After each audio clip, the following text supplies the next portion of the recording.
Ladies and gentlemen, it finally happened! The New Jersey Devils, earlier this morning, have signed defenseman Luke Hughes to a 7-year contract extension with an AAV of $9 million a year. Oh my gosh, man. Like, we already spoke about this yesterday. Luke Hughes, he's a good player. Very strong name heading into the next few years. Say what you want about whether or not he's a $9 million caliber player today, but that's not the point. The point is, Luke Hughes is signed on for the long haul till 2031, 2032, and that's the important part. Luke Hughes, this most recent season, had 44 points in 71 games played.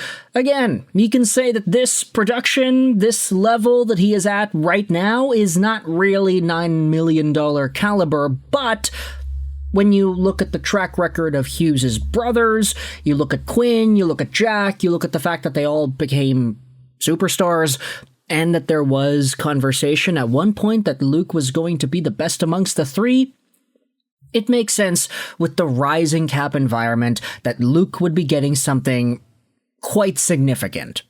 The Devils wanted to lock this guy in long term in the same way they did with Jack Hughes, and this is the contract that we have. The contract breakdown goes like this via Puckpedia. In year 1, Luke Hughes receives $8 million as a salary and $1 million as a signing bonus. Same thing in year 2. In years 3 to 5, he's getting $9 million as salary, and then in year 6 and 7, he gets $9 million salary apiece with a 10-team no-trade clause. So for the first 5 years of the contract, he's got no trade protection. If the Devils wanted to trade this guy, they could.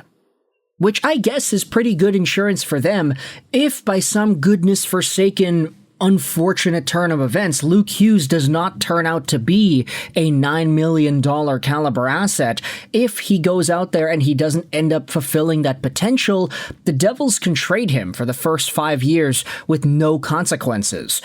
Now, I do find this quite interesting that in this rising cap environment, and with the profile that Luke Hughes has shown off so far, the fact is, he's the most paid Hughes brother year by year when you compare it to his two brothers. Quinn is only making $7.85, so that's $1.15 million a season less than what Luke is making right now.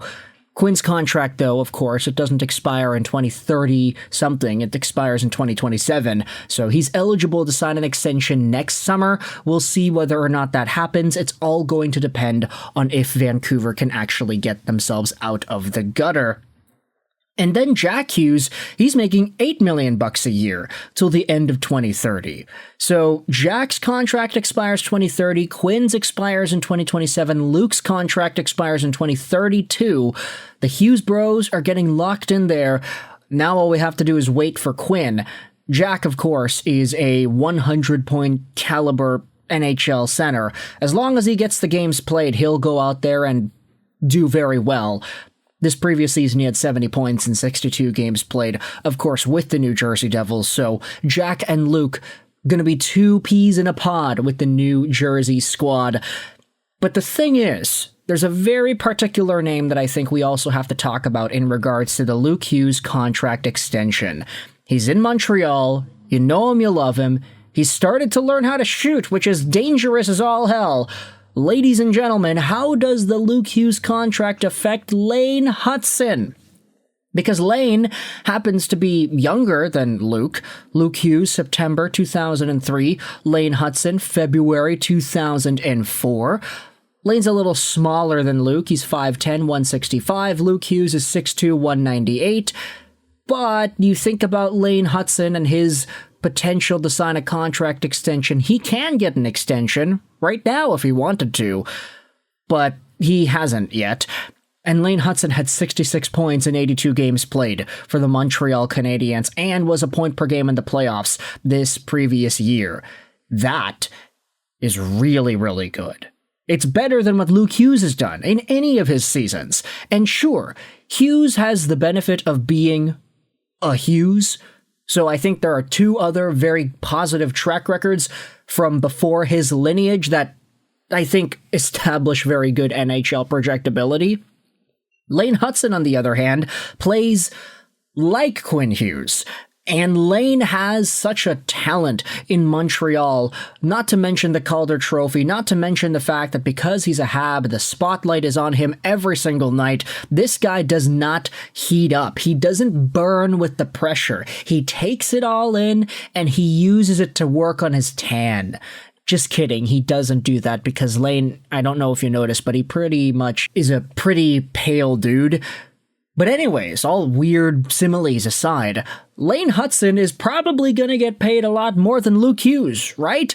I mean, he's more effective, he's more impactful in what he's able to do on the ice right now. Yes, it's true, if the New Jersey Devils get what they want, then Luke Hughes becomes a number one defenseman for the ages, a hybrid of Quinn Hughes and let's just say a Miro Heiskanen with that offensive ability and potential goal scoring as well.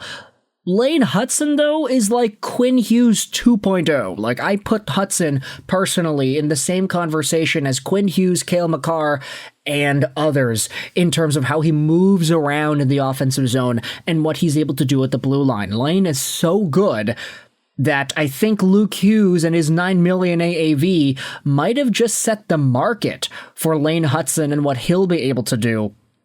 The argument is, okay, well, Luke got 9, so why couldn't Lane get 10? Why couldn't Lane get 10.5? We're starting to see with the Kaprizov deal yesterday and Luke Hughes now, we're starting to see contracts get into ludicrous territory. No longer are we looking at the same salary cap world where Connor McDavid's 12.5 was the number one contract. We are seeing $13, $14, $17 million contracts handed out now, and a world where Luke Hughes is making more money than his brothers Quinn and Jack. These two contracts were signed a lot earlier. I have no doubt that if Quinn Hughes were to renegotiate his deal today, he would probably be in the $14, $15 million territory. This guy is one of the best defensemen in the world. I'd say probably number one, but, you know, Cale Makar is also in a spot where he can get some extra dough, too. I mean, just pulling up his player profile over here, Cale's making 9. So, yeah, Luke Hughes is working the same amount of dollars out of the New Jersey Devils as Cale Makar is with the Avalanche. His contract is eligible to be extended next year as well, so we'll see how much Cale goes for. He could go for 17. Like, that's not unreasonable, right? But anyways, I want to see how much Lane Hutson ends up getting. This is the biggest angle in my opinion. Let me know your thoughts in the comment section below. How do you feel about the Luke Hughes contract extension all the way up there at $9 million a piece? How do you think this affects Lane Hutson? How do you think this affects Quinn Hughes and Cale Makar? There are a number of defensemen around the NHL that I think probably will get paid a lot more now because of Luke Hughes' deal. I mean, he's a 40-point guy at the moment. Of course, he'll become better than that. He'll do better as his career continues. But for right now, this is a New Jersey Devils contract that sees the youngest Hughes making the most dough out of the Hugheses, and I think it's a pretty good marker for Hutson as well. If you enjoyed this video at any point, please feel free to hit the like button. If you did not enjoy, then hey, please click that dislike button. Comments help out with the algorithm. I really appreciate those. Let me know in the comments, how do you feel about this Luke Hughes contract extension? I hope you enjoyed this video.